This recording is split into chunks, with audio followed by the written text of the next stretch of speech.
if you think nuclear waste is a problem, you're either a victim of propaganda or a knowing purveyor of it. Period. It's not a problem. Find me a single human being on the planet who has ever been injured by nuclear waste. I'm waiting. Nobody's produced one.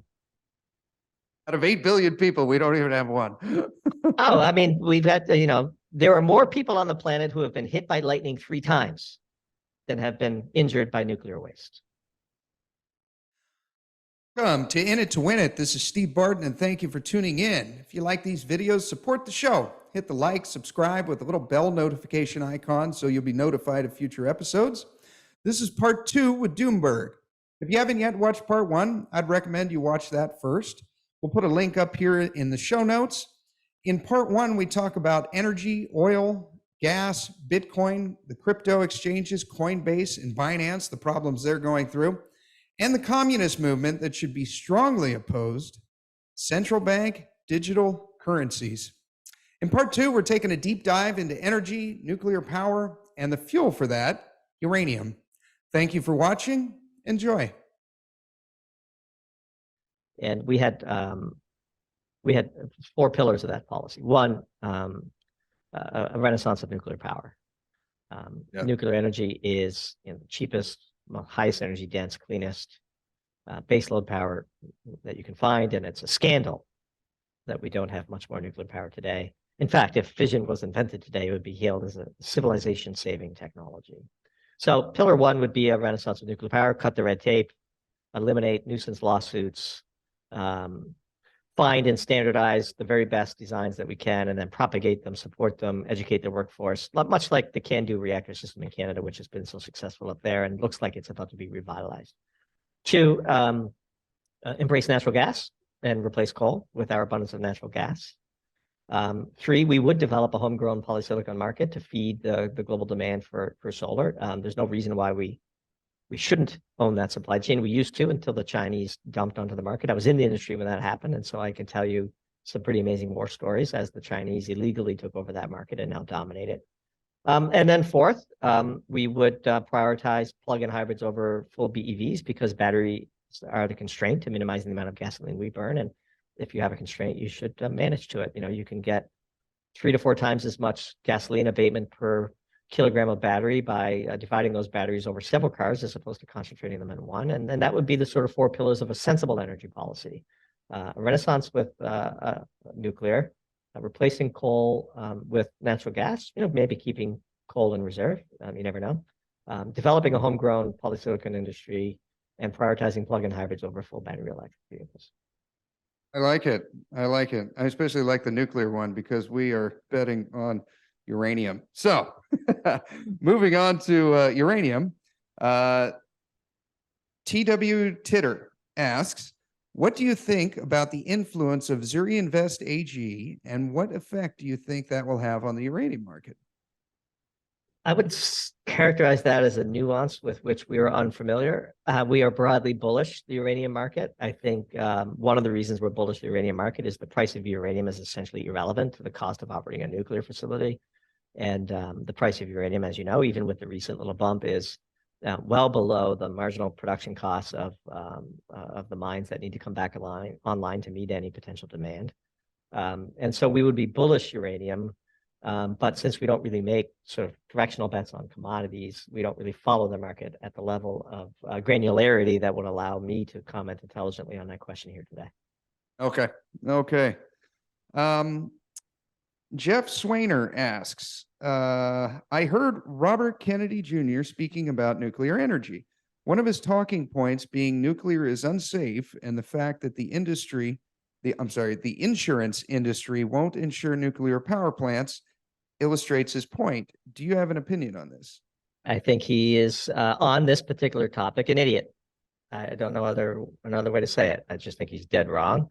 He's a victim of propaganda. He knows nothing about what he's talking about, and his opinions on the matter are dangerously naive.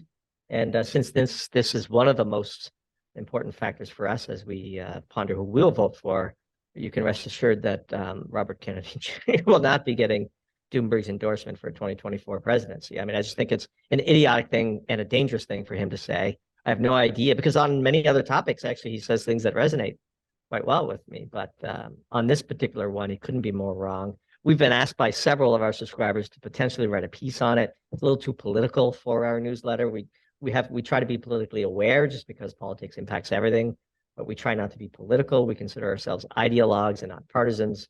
And on this particular issue, the man is just dead wrong, and dangerously so. And if he gains more traction as a candidate, we might probably write something about it because then it's more relevant. But to just sort of pick on one person's stupid political opinion this early in the campaign season doesn't seem to sort of rise to the level of justifying a full piece on it. Okay, maybe dovetailing on that, Todd asks a question about nuclear waste. Can you kind of go into this and how it's relative?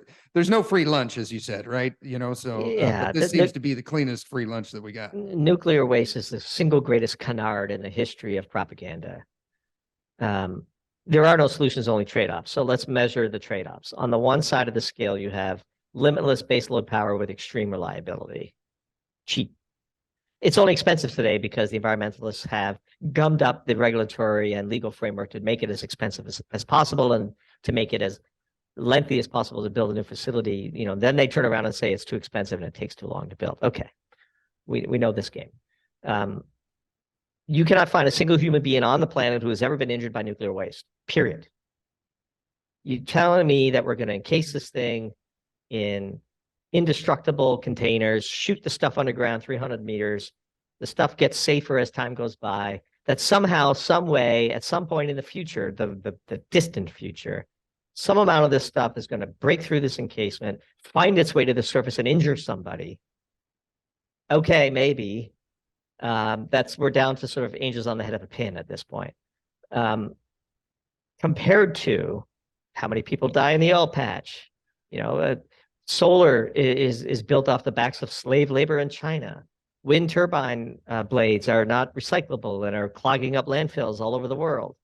Whales are turning up dead off the Atlantic coast. Every single energy option presented to us as a society has pros, it has cons, and it has propaganda. And nuclear waste, I blame the nuclear industry for this, by the way. They've so radically over-designed the handling of nuclear waste, like Yucca Mountain and so on, that society says, oh, there must be something really going on here if you're going to do 15 nines of safety. You know what I mean by 15 nines, 99.99999 all the way out. The incremental 9 is not changing anybody's mind, guys. What are you doing? You're playing their game, you're losing. If you engage on the nuclear waste debate, you lose because there is no amount of safety. We like to say, if you think nuclear waste is a problem, you're either a victim of propaganda or a knowing purveyor of it. Period. It's not a problem. Find me a single human being on the planet who has ever been injured by nuclear waste. I'm waiting. Nobody's produced one. Out of 8 billion people, we don't even have one.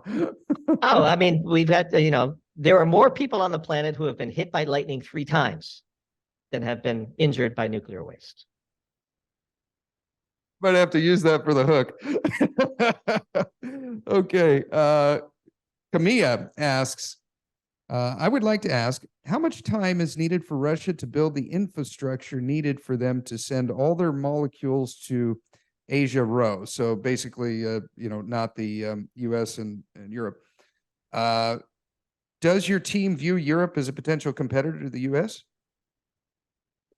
Those are 2 completely different questions. Russia's molecules are finding their way to the world today. So thankfully, by the way, we've been reading about this from the beginning, trying to sanction their volume was the dumbest policy possible. Yeah. Or trying to sanction Putin's revenue. The way you crush a commodity producer's revenue is you flood the market with supply. And the price elasticity of demand is such that if we had succeeded, we said this in a very early piece, weeks after the sanctions were announced, build a wall all around Russia and keep all of their commodities in. The damage would hurt us much more than Russia because you would have $300 oil and good luck running your economy on that. Anyway, I digress. Those molecules are finding their way to the market today. The only question is, how long will it take for China to build the infrastructure? Because make no mistake about it, this is the play they're making, to make that smoother, cheaper, more efficient, and less reliant on sort of black market middlemen. every single molecule is finding its way to the market. Much of it, this is like we wrote about this. It's just so you can't make it up, Steve. Russian crude is going to India. The U.S. has a refinery crisis because we haven't built a new one in 40 years. India has excess refining capacity. So they happily buy Russian crude at a discount, refine it into diesel, put it on a boat, and send it to the U.S. Northeast. Like the diesel that arrived from India to abate a burgeoning diesel crisis in the U.S. Northeast came from Russia. Like, who are we kidding ourselves? Like, who are we kidding with this stuff? Like, these molecules are going to find their way to the market. So the proper way, the only way to punish Putin's invasion of Ukraine at the time was to coordinate with oil-producing countries and flood the world with supply and crush the price. This is why the whole policy around, catering to the environmental radicals, plus trying to sanction Putin's volume, was always going to fail, and it did. Like, this, even the most diehard partisan can't look at the sanctions policy and claim victory. Like, we're the ones short on, baby formula. Yeah. Anyway, it's just really amazing to watch and utterly predictable. Now, going into that with the sanctions and as far as uranium and the nuclear narrative, do you think the same thing will happen? We'll essentially just pay a middleman, but still get a conversion from Russia? I would not be making a directional bet on the price of uranium, hoping that sanctions will be implemented and be effective. No, I'm just equally skeptical in that regard. And by the way, when push comes to shove, the U.S. will find nuclear fuel it needs. U.S. military, there's a bit of a sleight of hand here when they talk about Russia's dominance, quote unquote, on enriched uranium. That's the commercial dominance. Let's not kid ourselves about which militaries dominate enrichment and whether or not any shortages in the U.S. market might not be met with supplies that nobody knows exist. Okay. Let's see. Julian asks, will the EU and Germany in particular be able to reach their target on solar? He says 750 gigawatts and wind around 470 gigawatts, knowing that the load is around 320 gigawatts on average. What do you think will happen in such a case? Can you expand on a grid with very high penetration of renewables? A grid with a very high penetration of renewables will have an entirely separate backup grid for when the sun doesn't shine and the wind isn't blowing, period. Batteries. There's no way they're going to have enough batteries. They're going to have fossil fuel plants, coal plants, natural gas plants. The coal industry in Germany is the biggest beneficiary of the push towards renewables. All this happy talk about how Germany is going to close down its coal plants by 2030 is utter nonsense. Look, there aren't enough batteries in the world to store. Look, the entire battery installation in the United States can back up our grid for 7 minutes. Like, when you run the numbers and you actually see, don't forget, like, people have the most important word in that question is average. This is the sleight of hand of the environmentalists. The average is irrelevant. By the way, there are lots of times right now in California where solar energy can't be given away because they're producing way more than the grid needs, right? Yeah. And so what happens in the doldrums? In the 3 weeks in December where the sun doesn't shine, it's cloudy, and the wind doesn't blow. All of the average gigawatts are going to be meaningless. The people need the heat. The industry needs electricity. Society, the grid in the modern world is the most beneficial and simultaneously underappreciated marvel of modern technology. And I don't know how much pain we need to suffer before we all come to grips with the fundamentals of physics. It's more pain than we've currently suffered, apparently. But the flippant use of averages by environmentalists to convince an otherwise unknowing public that there is a potential solution that only involves wind, solar, and batteries is really a crime. It's criminal. They know better. They are condemning their serfs to a future of energy poverty. There's a reason why everywhere in the world where wind and solar have gotten significant market penetration, electricity prices go up. And it's because of this intermittency issue and the need for always on, but never too much power. it goes the other way. You can't produce too much power either. And so grid balancing is huge. And all of the costs that solar and wind bring to a grid get spread across all of the other fuel sources to try to make those fuel sources look worse and wind and solar look better. That's this scandalous levelized cost of electricity that Lazard put forward many years ago, much to the chagrin of energy realists everywhere. And so, yeah, I mean, in a world where we wrote a piece, I forget the title, where we said, we stole this from the Manhattan Contrarian, we obviously credited it and quoted from him, but why don't we run an experiment? Let's build a modern city and only power it with wind, solar, and batteries and see how it goes. Like before we spend trillions of dollars chasing, the green utopian unicorn, maybe we should just try it. Let's do a pilot. In industry, you go from the lab to a market development, to a pilot plant, to a market development plant, to full-scale production. Let's find a city, 10,000 people, pick your favorite city. Let's even pick a favorable one, lots of sun, decent wind. Let's build an entire grid that only runs on wind, solar, and batteries. No fossil fuels allowed, only electric vehicles, only heat pumps. Let's see how it goes. And if that goes well, we'll be the first to say, whoops, hey, we were wrong. I know how it'll go, but let's do it. Let's run it. Let's run the experiment. I mean, we're talking about affecting the lives of billions. Let's screw around with the lives of 10,000 first. This is why we have clinical trials in the pharmaceutical industry. Why don't we have a clinical trial in the renewable energy industry? Build a city, forbid the use of fossil fuels, and see how it goes. Maybe Germany will do it first for us. Yeah, but again, like if you don't do it from scratch with clean, then people always find some other reason. I guarantee they just start using coal. No. I guarantee you when Germany's grid collapses because they have a 3-week cold spell, it'll just be because we didn't do enough renewables. Right? So you need to start with a clean piece of paper and only have renewables so that if things go wrong, it can only be the fault of renewables. Yeah. And look, this is a very sensible suggestion on the part of the Manhattan Contrarian. Like, why? It's a really great question. Once you read it, you can't unread it. Like, yeah, why don't we just take a city? You're not allowed to use fossil fuels in these area codes. Yeah. Period. Let's see how it goes. Let's measure the cost. Let's measure the performance. Let's measure how many people are trying to move out. I think that's great. Put all the hippies in one spot and see how they do.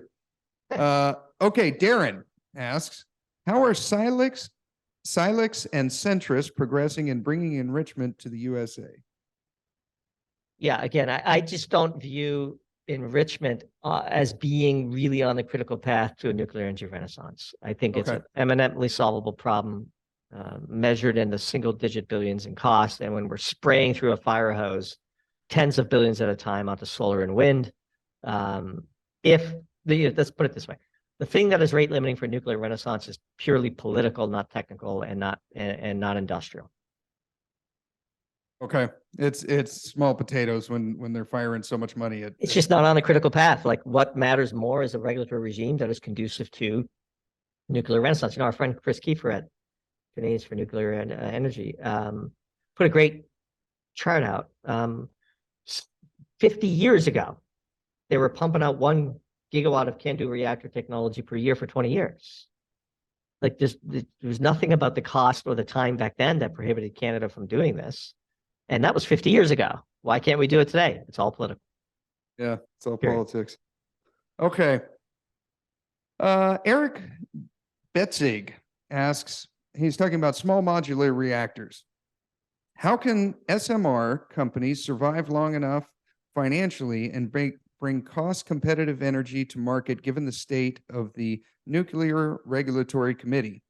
Even NuScale, with well-known pressurized water reactor design and billions in federal funding and subsidies, is now projecting $89 per kilowatt hour for their Utah project and still has many regulatory steps to complete. So average cost per kilowatt hour in the US is 15 to 20 bucks, something like that. Yeah. Excuse me. We wrote a piece called Gaining Steam, where we talked about actually an under discussed potential benefitory sort of aspect of SMR technology, which is this ability to produce industrial steam. And again, when you look at certain costs estimates, you're working in a variety of political and regulatory constraints that need not exist. But in gaining steam, we talked about this really interesting project between Dow and X Energy, where they're going to build a SMR cluster in their Seadrift plant down there on the Gulf of Mexico. And because fourth generation reactor designs produce pretty decent steam capable of meeting industrial needs, this is a whole swath of carbon emissions that don't get near the airtime as, say, transportation or aviation do. And in fact, industrial steam accounts for more carbon emissions than those two transportation categories combined. And so I think that there's a real chance. And by the way, like whatever the cost will be, industry will be able to bring them down far more efficiently than sort of government-run agencies. So to the particular question on SMRs and how NuScale, survives beyond sort of our expertise, but the government is supporting these companies. They are certainly supporting the Dow X Energy project. The DOE is a partner in that regard. And putting a cluster of SMRs inside an industrial fence line that already has all of the security associated with it, post 9/11, the sort of radius of safety for SMRs is the biggest sort of breakthrough, and the reason why you would want to go modular, because then you could fit them into these sites and really do some damage on building a nuclear future. Yeah. Okay. All right. And Relux asks, which of the new nuclear technologies is most promising? Not about the companies behind them, but the underlying technology itself. Yeah, the technology we had 50 years ago was super promising. Like, again, our view is that technology is not constraining. We knew 50 years ago how to do this safely. France nucleafied its entire grid. Ontario got rid of coal using nuclear power. CANDU reactor technology was invented in the 60s. I mean, technology is simply not constraining. And in fact, the pursuit of incrementally better technology is actually constraining, because it arms environmental radicals with talking points like, oh, there's safer designs coming down the road, let's wait. That's why we hate this whole fusion talk. Fission is just fine. We don't need fusion. And by the way, you already got the answer. Yeah, when fusion is ready for prime time, you don't think that Sierra Club is going to oppose it and find some made-up reason to scare everybody about it? Of course they will. So again, we just refuse to engage in the technology trap, because there's no amount of technology that will convince the radicals among us that this is safe and effective. It is safe and effective today as it exists. The invention has been made. Technology is just the implementation of invention. We know how to do this. Canada did it 50 years ago. France did it. We did it. We have 60-odd operating reactors that have an average life of 30 years. We know how to do this. This is a solved problem. No inventions needed. Now, if you're going to build new plants from a standing start, of course you want to take advantage of the very best and perhaps slightly safer designs. But this is again a distraction and a canard in our view. Yeah. Okay. We don't focus on thorium or whatever, because that's not going to happen for 30 years to solve the problem. It doesn't need to happen. It could have happened 30 years ago. All of these designs are fine. Right? Again, we're talking about distinctions with literally no difference. And as soon as you submit to the debate about which of the differences matters most, you've lost. Because compared to all of the other energy sources, they're so far ahead of them that it's a joke. I'll take any of the SMR designs. I'll take the Korean design. I'll take the Russian design. I'll take CANDU. I'll take the American. Who cares? Let's stop arguing about whether this design is 5 units better than the other, when nuclear as a whole is 10,000 units better than the rest of the options. And we just get caught up in these debates. And to us, they're just foolish. Yeah. Yeah. Okay. This has been awesome. I heard you tell a story about trying to buy beer over the Memorial Day weekend or something like that. That's a deep cut, man. You must have listened. I've only told that story once or twice. Yeah. I'm a fan. Could you tell that story? It illustrates government stupidity at its finest. No, it actually illustrates the risks of central bank digital currencies, actually. Okay. So look, this is a fascinating story. It's very unique. And I'm not trying to make a bigger deal of it than it was, but it's one of those things that happens to your life that's very striking. So I bought a car, and a used car, and wanted to get it registered. So, I got the insurance, which of course is just a VIG, and then I go down to I dutifully go down to my DMV and get my little ticker, and now serving 57 and whatever, and I wait and I get it registered and I get a new title. And the nice lady behind the counter, a very nice lady, looks at my license. Oh, I see this is expiring in a few months. Would you want to just take care of that today? I was like, sure. I mean, who wants to go to the DMV twice? Right. And so, she does some paperwork and takes my picture, and then a piece of paper prints out, and she takes that paper and she staples it to my driver's license. And she said, look, if you get pulled over by the cops, you can show this as your proof of license, because this card is now kind of like expired, but you still have this piece of paper here, which should be good enough for the cops. So concurrently in my state, there's been a significant crackdown on retailers who sell alcohol, not whether they're actually selling alcohol to minors, but whether they are doing enough to keep the records necessary to survive an audit as to whether they are not selling alcohol to minors. So what does that mean? The inspectors show up and want to see the paperwork that every transaction is provable that it didn't go to a minor.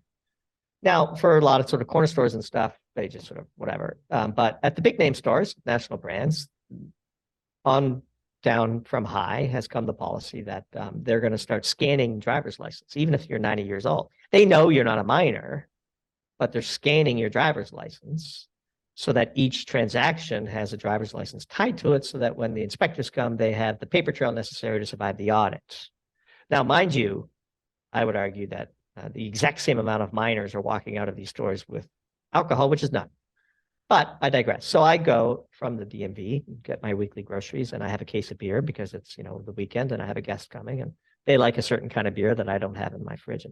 And the nice lady behind the counter tries to swipe my card and it doesn't work. Well, first of all, it's got this piece of paper stapled to it. And unfortunately for me, the person at the DMV stapled it through a magnetic strip, whatever it was that their thing was reading.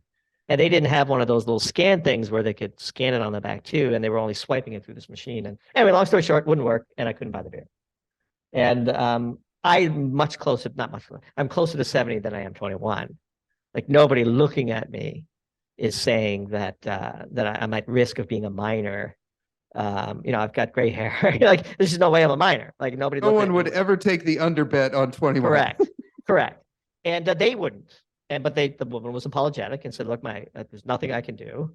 I cannot sell beer unless I can scan your license, and my machine isn't able to scan your licenses. And so I couldn't buy beer. It's a minor thing. I went to the corner store down the street. They were fine. They didn't even card me. They know me. It just shows you like the reaction to government by big businesses like this is black and white with no nuance, right? And so fast forward to a world where CBDCs are prolific, like then you can see like, okay, big box retailers, they're just not going to sell this because they don't want to get on the bad side of the government. Pick your favorite. Like, this isn't really about government. It's about big businesses' response to government. But as big businesses take over more and more of our society, what kind of world are we living in where the fact that somebody at the DMV stapled my license means me as a well beyond 21 adult, they knew I'd you see my age. They didn't doubt the validity of my life, but they wouldn't sell it to me because they needed the record to prove to the government that every case of beer they've ever sold there, none of it went to a minor. And so, it is what it is. It's just a fascinating tidbit. I'm not trying to make too much of it. The lady was very polite. We had a joke about it. I left. I'll be fine.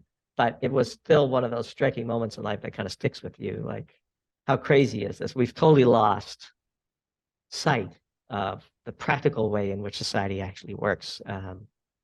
Because it's not how old I am, it's whether I have a driver's license that works in this machine. Yep. So anyway, it was an interesting story.